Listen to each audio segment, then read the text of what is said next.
जय भीम. थांबा थांबा थांबा, तिच्या जवळ जाऊ नका, तिला शिवू नका. घरातल्या वस्तूंना हात लावू नको, विटाळ होईल.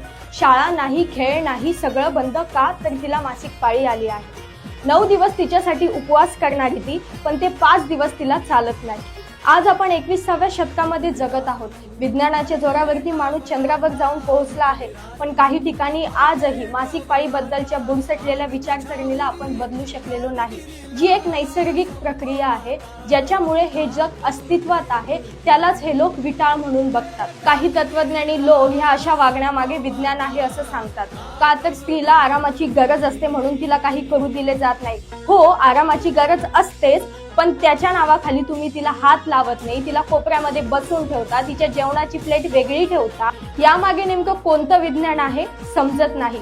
खरं तर या काळामध्ये स्त्रीला सर्वात जास्त आधाराची आणि आपल्या आपुलकीची गरज असते, पण त्याच काळामध्ये आपण तिला अस्पृश्य म्हणून वागणूक देतो. हे कितपत योग्य आहे? डॉक्टर बाबासाहेब आंबेडकरांनी आपल्याला अंधश्रद्धेच्या विरोधात लढण्यास सांगितले. त्यांनी सांगितले की गुलामगिरीला गुलामीची जाणीव करून द्या, म्हणजे तो बंड करून उठेल. आणि आपण आज जे शिक्षण घेत आहोत, जर त्या शिक्षणाचा उपयोग करून आपण या बुरसटलेल्या विचारांना थांबवले नाही, तर काय उपयोग आपल्या शिक्षणाचा? विटाळ हा शरीरात नाही तर तुमच्या विचारात आहे. ते विचार बदला, जागृत व्हा आणि तार्किक आयुष्य जगा.